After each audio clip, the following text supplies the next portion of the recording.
Greetings and salutations, young true believers. So today I'm here to talk to you about Michael Huemer's "Can We Have Knowledge?" It's chapter one of our text, appears on page 26. In that book, Huemer he wants to refute a position he calls global skepticism, which is the view that human beings have no knowledge whatsoever. Right? As Huemer defines it here. Uh, would a global skeptic accept any premise that I could offer? He'd have to start out thinking that no one knew whether the premise was true, right? So that's the idea behind global skepticism, right? We don't even know the extent of our ignorance, right? So we have no beliefs at all. And Huemer lays his cards on the table early. He states his belief that there are no global skeptics anywhere in the world and never have been. And I think that's essentially right. If someone really doubted whether or not human beings had knowledge to that extent, then they would be paralyzed with inactivity, right? You couldn't trust that your foot would land on solid ground when you made a step. You couldn't trust that the water you drank was clean. You couldn't trust that the food you ate would nourish your body. You'd just be paralyzed. You would literally fall victim to inaction, right? But nevertheless, Huemer thinks this is a view that we need to take somewhat seriously, not perhaps entirely seriously, um, but it's a good test for an epistemological theory, right? So, before we go any further, though, there is something that needs to be explained, I think, and Huemer doesn't do a particularly good job of explaining that, and that's what circular reasoning is, or as he puts it, begging to question. It's another term for it. So, begging to question circular reasoning is a logical fallacy. If I tell you that drinking green tea is good for you, and you ask why, and I say because it's so beneficial, what I've done logically, what I've done is this: I've taken the conclusion of my argument and used it as a premise in that same argument. Now, it is perfectly acceptable to take the conclusion of one argument and use it use the conclusion of that argument, as a premise in another argument, but you cannot use the conclusion of that same argument as a premise in that same argument because it makes the argument referential, right? So, to give you another example of this, if someone asks me why we should abide by the agreement, and I say because it binds us, right? That's circular reasoning. If someone says not picking up after your dog is so unsanitary because it's so unhygienic, again, another example of circular reasoning. So I want you to understand why this is a fallacy, right? Premises should support conclusions. You cannot use a conclusion as a premise in that same argument, right?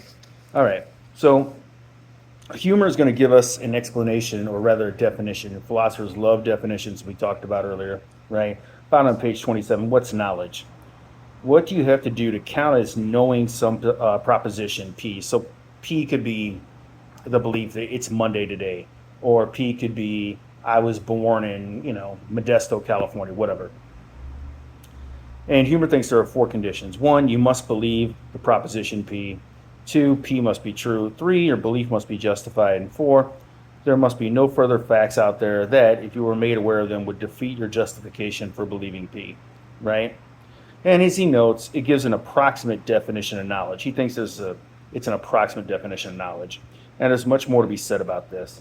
Now, he's not going to go into those the other things that could be said, but I think it behooves us to talk about that a little bit. If I believe, for example, there's a tree in front of me, right? Why would I believe that? Well, one, I believe that I'm not under the influence of any mind-altering substances. Two, I believe that my sensory apparatus is functioning normally. Three, I don't believe that I have any mental disorders or brain injuries, right? I have no reason to think that the tree is a Hollywood prop, or movie prop, or uh, a hologram of some sort, right? So there are a lot of assumptions that go into it. But again, if we get into we begin to question every single assumption, right? We're often what's known as an infinite regress, which is just an endless chain of reasons that never terminates, right? Um, and there are good reasons to call that into question, right? As Huemer points out, right?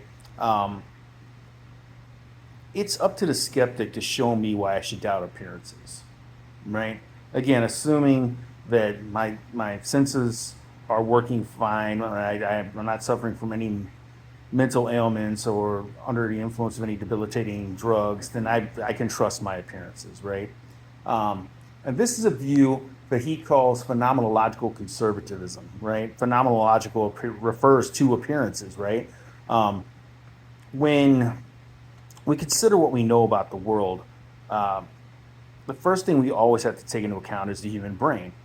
And how does the human brain become stocked with information, right? How do we know anything at all? Well, the brain, when you think about it, is locked inside your skull, and it's dark inside your skull. So your brain can't see anything without your eyes, right? It can't feel anything without your nerve endings in your feet and your hands, etc., all over your body, right? It can't taste anything without the taste buds on your tongue, the nerves therein. Can't hear anything without the nerves in your ear, right?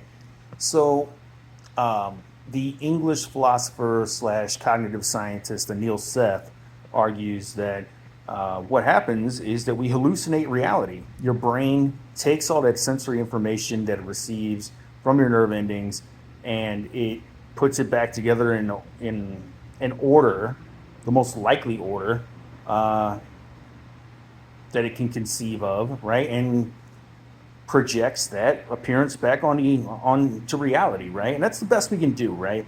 Which is why, incidentally, the standard of knowledge to which we aspire is beyond a reasonable doubt, not beyond all possible doubt. And this is what Huemer's arguing, right?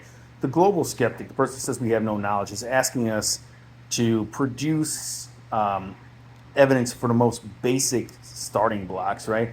If we take their argument seriously, we have no grounds for accepting any of the premises they offer because we can't produce any argument that would satisfy the skeptic, right? And he talks about this in depth.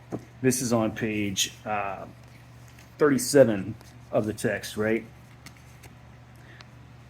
I believe, he writes, that skepticism is worth discussing because it provides a test for an epistemological theory. One test for a theory about knowledge or justification is that the theory should give a satisfying account of where skeptical arguments go wrong. Theories discussed here try to do this. They provide general principles about justification to help explain why paradigm cases of justified beliefs are justified, or paradigm cases of unjustified beliefs are unjustified. In brief, the principles are: A, it's rational to assume that things are as they appear unless and until one has specific reasons for doubting the appearances.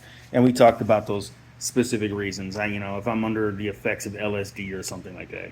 B, a theory that makes specific predictions is better supported by the verification of those predictions than a theory that makes weaker, vaguer predictions, right? So, to use his example, if you're going to see Psychic A and she gives you next week's winning Powerball numbers, that could be a coincidence, right? But it is fairly compelling. If you go to Psychic B and they ask you if you have someone in your life whose name begins with S, right? That's one, it's likely to be true. It's almost certainly going to be true. And B, it's extremely vague, right? It goes on.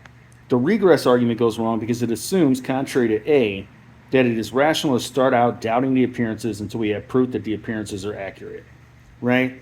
You don't need proof that you're in pain if your head is throbbing, right? The brain in a vat argument wrongly assumes that merely citing a hypothetical alternative counts as giving a reason for doubting the appearances. In addition, it assumes, contrary to B, that a theory that can accommodate any possible set of evidence is a reasonable potential explanation of our actual evidence, right? So again, these arguments are making the rounds these days, right? What if we're a brain in a vat just being fed sensory stimulus, right? Or perhaps all of reality is just a simulation. This is a computer simulation, and some evil computer programmer is programming into me hunger and thirst and fatigue and all these various other experiences that I have, right? Well, a good way to respond to this is to simply note that a difference has to make a difference to be a difference. Even if we assume, right, we'll play along, yeah, okay, it's an appearance. What difference does that make? If I don't take food, real or imaginary, into my body, and I'm going to suffer, I don't want to suffer, so I'm going to take food in my body, right? As Huemer points out, sometimes philosophers will follow out doubts to unreasonable ends, right? And doubt is healthy, like all things, within moderation.